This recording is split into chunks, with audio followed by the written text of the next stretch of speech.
नमस्कार मित्रों, मैं डॉक्टर आलोक चांटिया अखिल भारतीय अधिकार संगठन की तरफ से आज मानवाधिकार के एक ऐसे पहलू को छू रहा हूं जिस पर रोज़ कहीं ना कहीं आपको बात होते सुनाई देती। जी हाँ, मैं लिंग भेद पर बात करना चाहता हूं।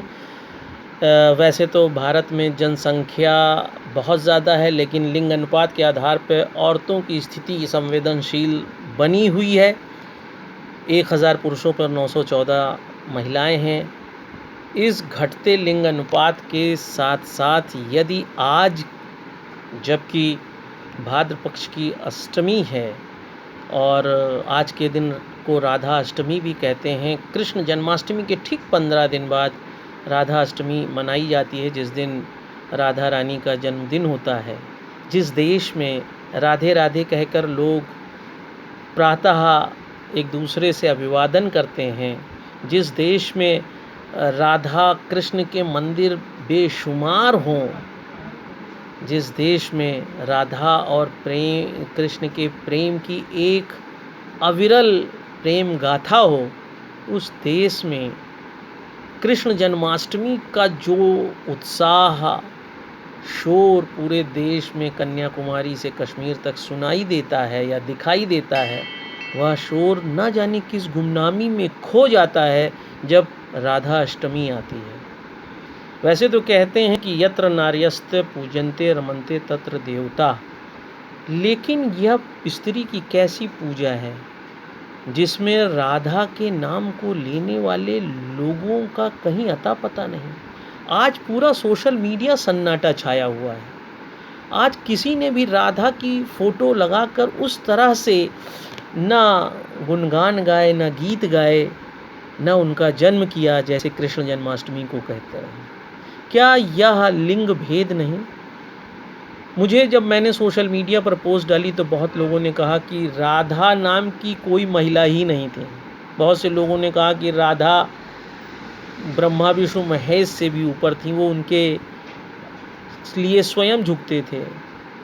मेरा कहना है कि यह सब ठीक है, लेकिन जिस भी देवीय परंपरा में उन्होंने मानव रूप में जन्म लिया, उसके बाद जैसे मानव रूप में जन्म लेने के कारण कृष्ण का जन्म होता है, राम का जन्म होता है, वैसे अगर राधा जी का भी जन्म होता है तो हम उतने उत्साहित क्यों नहीं, हम उतने प्रसन्नचित्त क्यों नहीं, हम उतना ही तरीके से व्रत उपासना क्यों नहीं करते जैसे कृष्ण जन्माष्टमी में करते हैं? हम क्यों नहीं प्रसाद बांटते हैं? हम क्यों नहीं गाना गाते हैं? क्या यह इस बात का संदेश है कि हम लिंग भेद में मानवीय जीवन से लेकर देवीय जीवन तक एक जैसे हैं?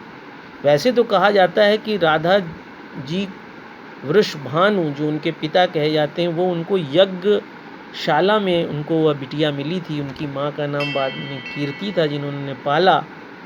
ऐसे में यह भी एक बड़ा यक्ष प्रश्न सामने आता है कि राधा के जन्म के बारे में भी संशय है। या यह कहा जा सकता है कि जैसे वर्तमान में लोग लड़की के जन्म को शुभ नहीं मानते, लड़की को बोझ मानते, क्या उसी तरह की स्थिति कृष्णकालीन समाज में भी थी? वैसे तो कृष्णकालीन समाज में चाहे कुंती के द्वारा कर्ण का जन्म दिए जाने हो, चाहे द्रौपदी का अपमान हो, सभी में महिला के गरिमा सम्मान की बात छिपी हुई है। लेकिन जिस तरह से राधा जी के जन्म को लेकर संशय और उनके जन्म को न मनाना, जबकि बाह्य रूप में अनगिनत राधा कृष्ण मंदिर को स्थापित करना, प्रेम के रूप में राधा कृष्ण को स्थापित करना, सुबह का अभिवादन राधे राधे करने के बाद भी एक महिला के स्वरूप को जन्मदिन के समय में पूरी तरह से उपेक्षित करके और अपने को निर्विकार उस दिन रखना, क्या यह इस बात को इंगित नहीं करता कि आज भी हमारे दिलो दिमाग में लिंग भेद उपस्थित है और वह लिंग भेद हमें न उत्साहित कर पाता है, न उपासना के लिए प्रेरित कर पाता है? क्यों नहीं कृष्ण के पूरी तरह समकक्ष और कृष्ण द्वारा भी जिनको पूरी महिमा और आदर दिया गया, उस राधा को हम स्थापित कर पाए और उनका जन्मदिन मना पाए? आज राधाष्टमी के दिन इसी बात को सोचने का समय है। यदि आपको ऐसा लगता है कि राधा अष्टमी में हमको लिंग भेद भूलकर अपनी बेटी की तरह ही, अपनी बहन की तरह ही राधा के जन्मदिन को मनाना चाहिए था, उपासना करनी चाहिए थी, गाना गाना चाहिए था, प्रसाद बांटना चाहिए था। यदि यह विचार भी आप में तर्क के आधार पर आ जाता है तो निश्चित जानिए कि आज से लिंग भेद का समापन होगा और लिंग भेद अपने अवसान की तरफ बढ़ेगा। अगर ऐसा होता है तो अखिल भारतीय अधिकार संगठन का यह वीडियो कारगर साबित होगा। और अगर आपको लगता है लिंग भेद पर आधारित राधा अष्टमी का इस तरह उपेक्षा करना सही नहीं है तो इस वीडियो को आगे तक ले जाइए कि आने वाले समय में न सिर्फ राधा अष्टमी मनाई जाए बल्कि हर पैदा होने वाली लड़की पर हम उतने ही खुश हों, उतना ही गान गाएं, उतना ही लोकाचार करें जितना हम लड़के पर करते हैं। आशा है आप ऐसा करेंगे। जय हिंद, जय भारत।